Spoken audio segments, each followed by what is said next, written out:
Very late one evening, not long ago, I stirred from a television stupor at the sound of a familiar street name and saw a police forensic team in waders carry bones from the edge of a lake. 4 femurs and a skull, to be precise. The view widened and I saw a shabby clump of militias and knew exactly where it was that this macabre discovery had taken place. I switched the TV off. My wife had long gone to bed. Through the open window I smelt wild lupins and estuary mud, and for a time I forgot where I was. Life moves on, people say, but I doubt that. Moves in, more like it. I went to bed, but I lay awake all night. I thought of the dullards I would face in the morning, the smell of their dirty hair, the stiffness of their hands on the instruments, the Mariah Carey tunes they'd bleat at me. In flickering bursts I thought about the war, but I knew that I was only trying to think about it because my mind was elsewhere, travelling in loops and ellipses away from middle age on the all-night sound of the moving tide. Before dawn, and without waking my wife, or even leaving her a note, I rose, made myself coffee, and began the 5-hour drive back from Angeles to the suburbs where I grew up. The Battlers blocks. In the early 60s, that's what they called the meagre grid of limestone streets of my childhood. Suburban lots scoured from bushland so that immigrants from Holland, England and the Balkans, and freckly types like us, barely a generation off the farm, could build cheap houses. Our street wound down a long gully that gave onto a swamp. A few fences away from the grey haze of Banksia scrub and chewet trees resumed with its hiss of cicadas and crow song. Houses were of 3 basic designs and randomly jumbled along the way to lend an air of natural progression rather than reveal the entire suburb's origins in the smoky, fly-buzzing office of some bored government architect. Our homes were new. No one had ever lived in them before. They were as fresh as we imagined the country itself to be. As they moved in, people planted buffalo grass and roses and put in rubber trees, which brought havoc to the septics a decade later. From high on the ridge, the city could be seen forming itself into a spearhead. It was coming our way, and it travelled inexorably in straight lines. The bush rolled and twisted like an unmade bed. It was, in the beginning, only a fence away. The men of our street went to work and left the driveways empty. They came home from the city tired, often silent. They scattered blood and bone on their garden beds and retired to their sheds. All day the women of the street cleaned and cooked and moved sprinklers around the garden to keep things alive. Late in the morning the baker arrived in his van, red-cheeked from civilization, and after him the man with the veggie truck. At the sound of their bells, kids spilled out into the dusty street, and their mothers emerged in housecoats and pedal pushers with rollers in their hair. Everyone was working class, even the Aborigines around the corner whose name was Jones, though it seemed that these were Joneses who didn't need much keeping up with. We were new. It was all new. At night, when I was a baby, my parents went walking to get me to sleep, and while they were out they foraged for building materials in the streets, beyond where raw sandy lots lay pegged out between bricky sheds and piles of rough sawn jarrah. The old man built a retaining wall from bricks he loaded into the pram that first summer. A lot of sheds went up quickly in our street, all those jarrah planks, all that asbestos sheeting, those bags of Portland cement. It was all taxpayers' property anyway. Great evening, strollers, the locals. I grew up in a boxy double brick house with roses and a letterbox like anyone else. My parents were always struggling to get me inside something, into shirts and shoes, inside the fence, the neighbourhood, the house, out of the sun or the rain, out of the world itself, it often seemed to me. I climbed the jacaranda and played with the kids across the street and came in ghosted with limestone dust. I sat on the fence and stared at the noisy blue bush, and in time I was allowed to roam there. When the road crew arrived and the lumpy limestone was tarred, the street seemed subdued. The easterly wind was no longer chalky. In July and August, when it finally rained, the water ran down the hill towards the reedy recess of the swamp. A little way from our place, outside the Dutchie's house with its window full of ornaments, a broad puddle formed and drew children to its ochre sheen. The swamp was where we wanted to be, down there where the malooshes seemed to stumble, and the ducks skated, but our parents forbade it. They talked of quicksand and tiger snakes, wild roots and submerged logs, so we made do with the winter puddle outside the Van Gelders. I remember my mother standing exasperated in the rain with the brolly over her head at dusk, while I frog-kicked around in my Speedos. Eventually the road crew returned to put a drain in, and my puddle became less impressive. Then a red telephone box appeared beside it. I suppose I was 5 or 6 when I learned to go in and stand on tiptoe to reach up and dial 1194 to hear a man with a BBC voice announce the exact time. I did that for years, alone and in company, listening to the authority in the man's voice. He sounded like he knew what he was on about, and at the stroke it would indeed be the time he said it was. It was a delicious thing to know that at any moment of the day, when adults weren't about, you could dial yourself something worth knowing, something irrefutable, and not need to pay. When I was old enough, I walked to school with the ragged column of kids who made the mile-long journey up the hill. From the high ground of the schoolyard you could see the city and the real suburbs in the distance. You could even smell the sea. In the afternoons the blue bush plain was hazy with smoke, and the dust churned up by the bulldozers. At home on winter nights, great bonfires of fallen trees flickered in the sky above the yard. Beyond the fence cicadas and birds whirred. Now and then the hard laughter of ducks washed up the street. They sounded like mechanical clowns in a sideshow. When summer came and the windows lay open all night, the noise of frogs and crickets and mosquitoes pressed in as though the swamp had swelled in the dark. The smallest of us talked about the swamp. Down at the turnaround where the lupins and wild oats took over, we climbed the peppermint to look out across that wild expanse. But for the longest time, we didn't dare go further. Bruno the Yugo went to the swamp. He had a flat head and he was 12. He ranged down through the reeds until dark, even though his oldies flogged him for it. Across from Bruno lived the Mannerings. They were unhappy Poms, whose house smelled of boiled cabbage. George the father had very long feet. He wore socks and plastic sandals. His son, Alan, waited for me after school sometimes, to walk behind me and persecute me wordlessly the whole way home. He was 12 and scared of Bruno the Yugo. I never knew why he picked me from all the kids in our street. He never said a thing, just poked and prodded and shoved until we came down the hill to within sight of our homes. He was tall and fair, Alan Mannering, and though I dreaded him, I don't think I ever hated him. When he spoke to someone else behind me, his voice was soft and full of menace, his accent broadly local as my own. Some days he threw his school bag up onto the veranda of his place and headed on down to the swamp without even stopping in, and I watched him go in relief and envy. Mostly I played with the box kids across the road. There were 7 or 8 of them. They were Catholics and most of them went to bed, though it was hard to say which ones, because they all had the same ammonia and hot milk smell. I liked them, though they fought and cried a lot. We slipped through the bush together, where there were no straight lines. Beyond the fence there were snarls and matted tangles. We hid behind grass trees and twisted logs and gathered burrs in our shirts and seeds in our hair. Eventually, the boxes began to slip off to the swamp. I always pulled up short, though, and went back to dial 1194 for reassurance. Another Pom moved in next door. I saw him digging and stood on the fence to watch, my shadow the only greeting. I watched him dig until his own balding head showed. He winked and pointed until I climbed down into his yard. I shuffled over to the lip of his hole and saw the wet earth beneath his sandals. A puddle began to form around his feet. "The water table," he said in a chirpy accent.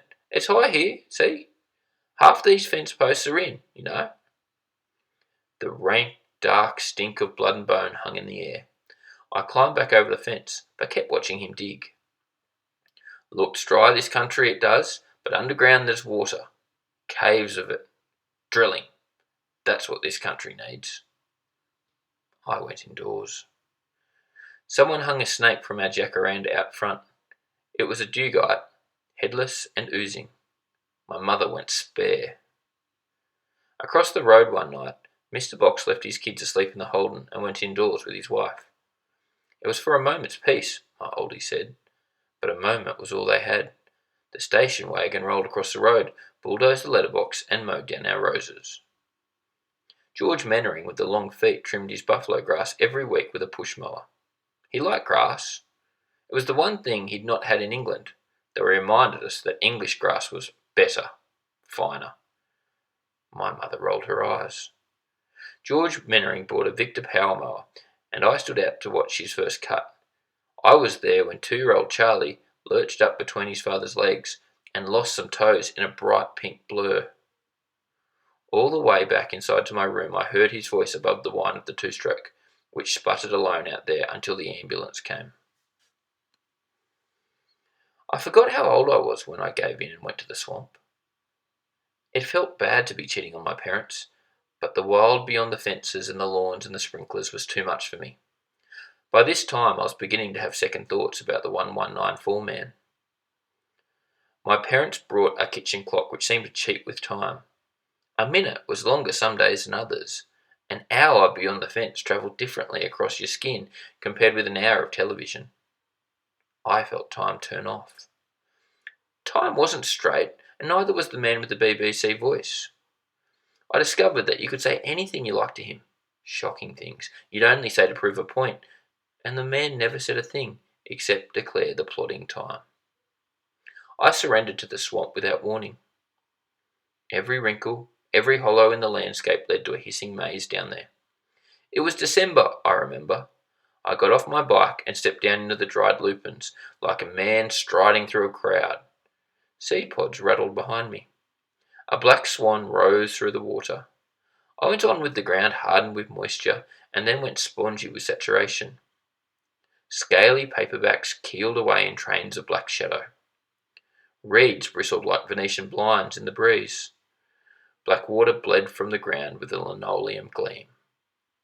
From the water's edge you couldn't even see our street. The crowds of chewett trees were all I saw those early years, before jacarandas, flame trees and Cape lilacs found their way to water and rose from yards like flags. I found eggs in the reed, skinks in a fallen log, a blue-tongued lizard jawing at me with its hard scales shining amidst the sighing wild oats. I sat in the hot shade of Amlucia in a daze. After that I went back alone, or in the company of the box kids, or even Bruno. We dug hideouts and lit fires, came upon snakes, real and imagined. I trekked to the swamp's farthest limits, where the market gardens began. Italian men in ragged hats worked on sprinklers, lifted melons, turned the black earth. Water rose in rainbows across their land. I went home before dark, amazed that my parents still believed me when I swore solemnly that I hadn't been down to the swamp. At school I learned about the wide brown land, the dry country. Summer after summer we recited the imperatives of water conservation. Sprinklers were banned in daylight hours, and our parents watered glumly by hand. One summer, my mother announced that she'd come upon some Cape Collards at the nearest market garden. I thought she meant poultry of some kind. I met them on my own one day, and was confused by their accents. We threw a ball for a while, 2 girls and me. Their skin had a mildness about it. They didn't seem as angry as the Joneses. The Joneses were dark and loud. Even their laughter seemed angry. I never had much to do with any of them. I rode past their house, careful not to provoke them. They gave my little brother a hiding once. I never knew why. His nose swelled like a turnip, and he nursed this grievance for the rest of his life. It made his mind up about them, he said. I kept clear. I already had Alan Mannering to worry about. The Joneses never went near the swamp. I heard they were frightened of the dark. Their dad worked in a mine. Bruno said vile things to them, and bolted in the swamp for sanctuary. It was his favourite game the year the Americans went to the moon. One sunny winter day, as I sat in a hummock of soft weeds to stare at the tadpoles I had in my coffee jar, Billy Box said we all begin as tadpoles, that the Pope didn't want us to waste even one of them. I fell asleep pondering this assertion, and when I woke, Alan Mannering stood over me, his face without expression. I said nothing. He looked around for a moment before pulling his dick out of his shorts and pissing over me. He didn't wet me. He pissed around me in a huge circle. I saw sunlight in his pale stream and lay still lest I disturb his aim. When he finished, he reeled himself back into his shorts and walked off. I emptied my tadpoles back into the lake. What did he want? What did he ever want from me? I was 10 when people started dumping cars down at the swamp. Wrecks would just appear, driven in the back way from behind the market gardens, stripped or burned, left near the water on soft ground where the dirt tracks gave out. Alan Mannering was the first to hack the roof of a car off and use it upturned as a canoe. That's what kids said, though Bruno claimed it was his own idea. I was with half a dozen box kids when I saw Alan and Bruno out on the lake 100 yards apart, sculling along with fence pickets. Those box kids crowded against me, straining, big and small to see. I can still remember the smell of them pressed in like that, their scent of warm milk and wet sheets. The two bigger boys drifted in silhouette out of the ruffled water. One of the boxers went back for their old man's axe, and we went to work on the scorched remains of an old F.J. Holden with nasty green upholstery. One of them came upon a used condom. The entire box posse was horrified. I had no idea what it was, and figured that you needed to be Catholic to understand. Before dark, we had our roof on the water. We kept close to the shore and quickly discovered that 2 passengers was all it could carry. Several boxes went home wet. I doubt that anybody noticed. They were always wet. Next day was Saturday. I got down to the swamp early in order to have a raft to myself a while, and only just pulled it from its nest of reeds when Alan Mannering pulled beside me. He never said a word. I actually cannot remember that boy ever uttering a word meant for me. He lived over the road for 10 years. He was all but walked home with me from school for 5 of those, poking me from behind, sometimes peppering my calves with gravel. I was in his house once. I remember the airless indoor smell. But he never spoke to me at any time. Alan Mannering lifted the jarrah picket he'd ripped from someone's fence and pressed the point of it into my chest. I tried to bat it away, but he managed to twist it into my shirt and catch the flesh beneath so that I yielded a few steps. He stepped towards me casually, his downy legs graceful. "You're shit," I said, surprising myself. Alan Mannering smiled. I saw cavities in his teeth, and a hot rush of gratitude burned my cheeks, my fingertips.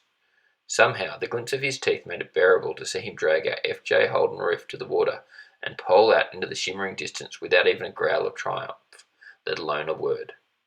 I lifted my t-shirt to inspect the little graze on my chest, and when I looked up again, he was in trouble.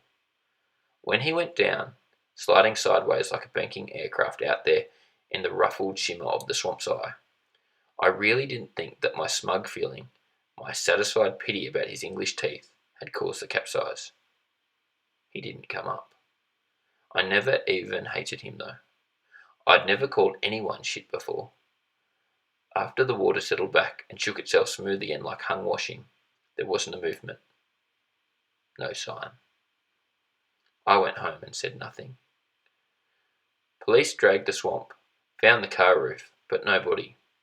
Across the road, the Mannering's lawn grew long, and cries louder than any mower drifted over day and night.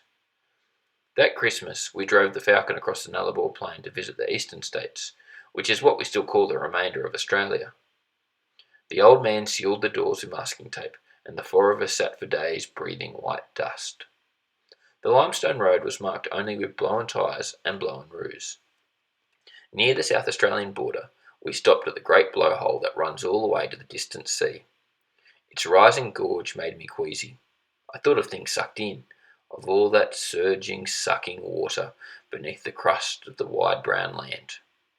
Back home, Though they did not find his body, I knew that Alan Mannering was in the swamp. I thought of him, silent, fair, awful, encased in the black cake mix of sediment down there.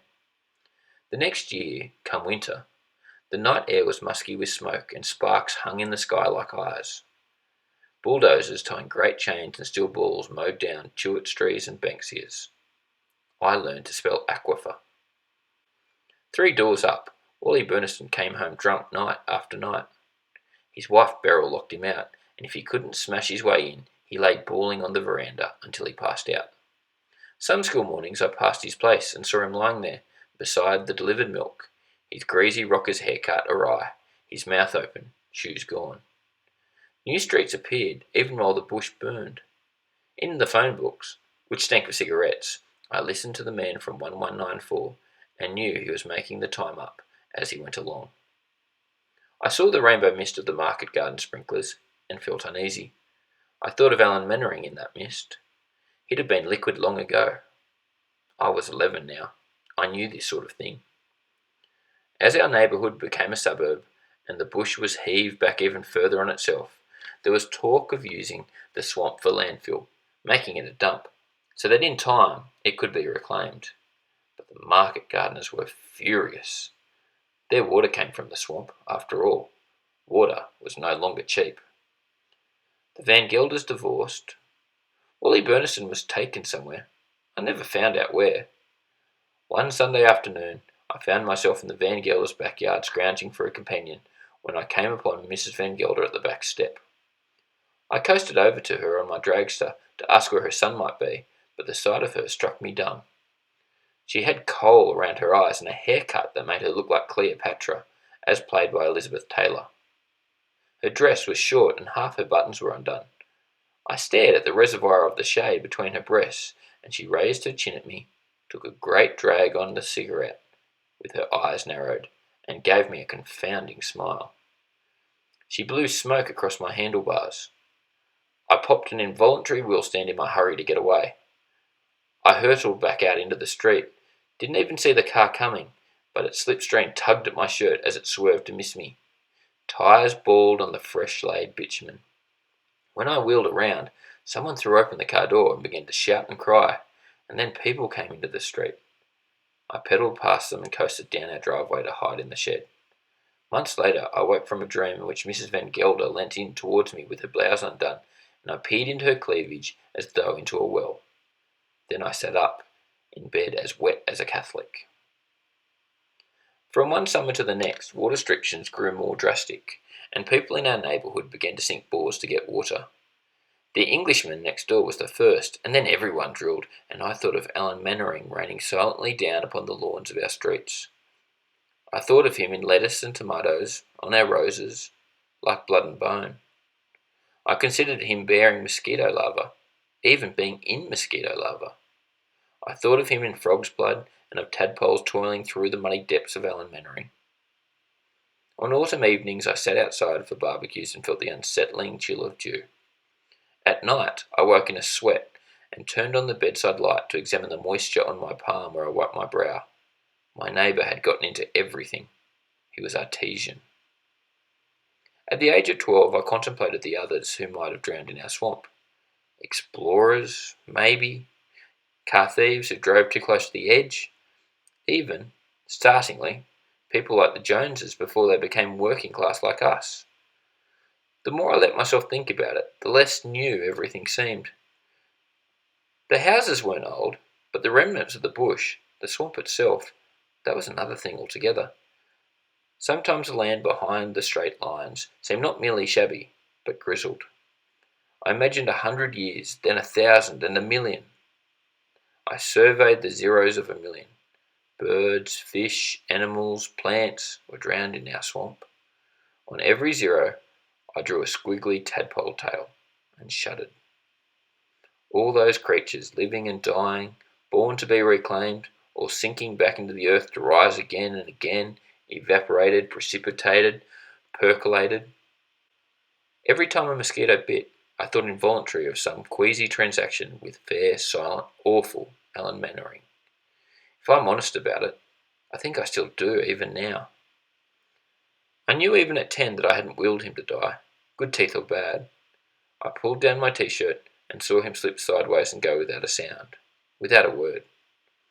I faced the idea that he did it deliberately to spite me, but he looked neither casual nor determined as he slipped into the dark. It was unexpected. The brown land, I figured, wasn't just wide, but deep too. All that dust on the surface, the powder of ash and bones, bark and skin. Out west here, when the easterly blows, the air sometimes turns pink with the flying dirt of the deserts, pink and corporeal. And beneath the crust, rising and falling with the tide, the soup, the juice of things filters down, strong and pure and mobile as time itself, finding its own level. I chewed on these things in classroom daydreams until the idea was no longer terrifying all of the time. In fact, at moments it was strangely comforting. All the dead alive in the land, all the lost who bank up, mounting in layers of silt and humus, all the creatures and plants making thermoclines in the seas and rivers and estuaries. I wasn't responsible for their coming and going either, but I felt them in the lake and on the breeze. I have, boy and man, felt the dead in my very water. Maybe that's why my wife finds me so often staring across the cockleshell mudflats at the end of a grim day's teaching. Not long after my 13th birthday, we left the neighbourhood. We sold the house to a man who married and then divorced Mrs. Van Gelder. News of the street trickled back to me over the years.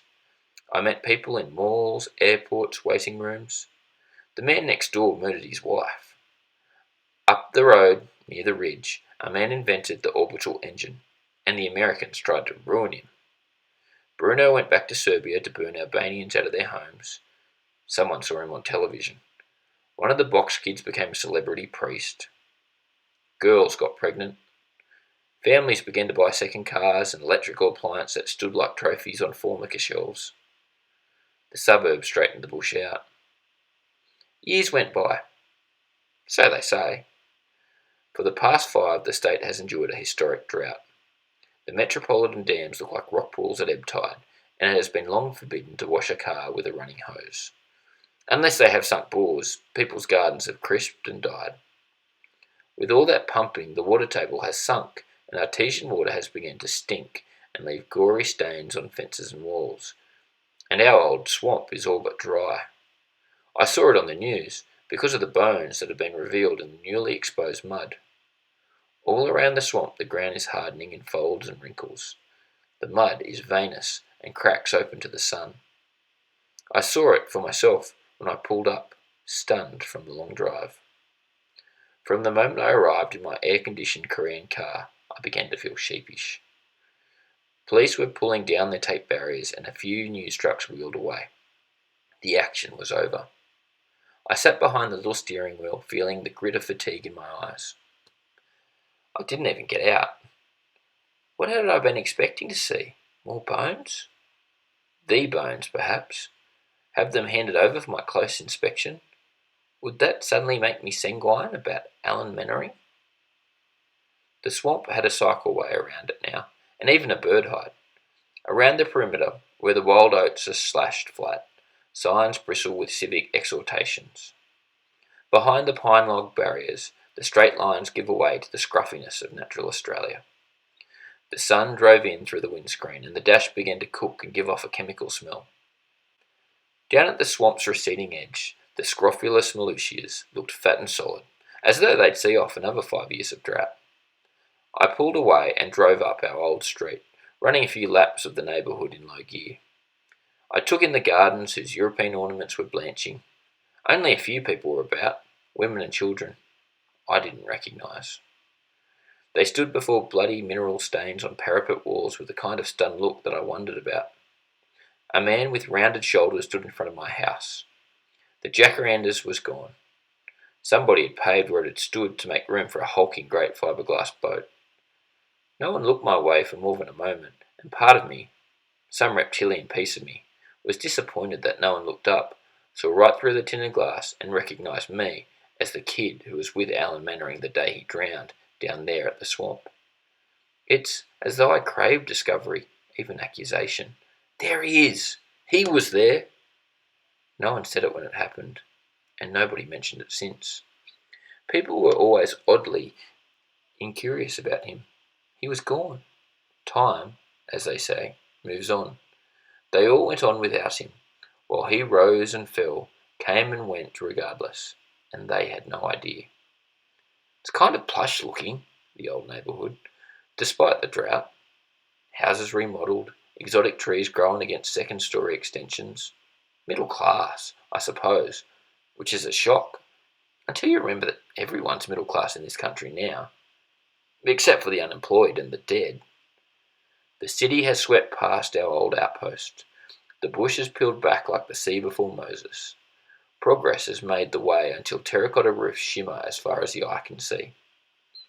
As I left, I noticed furniture on the sandy roadside verge around the corner.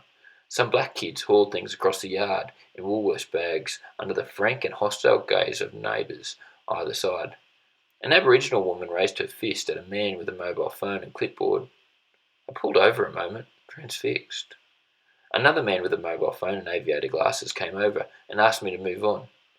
They were expecting a truck, he said. I complied, obedient as ever.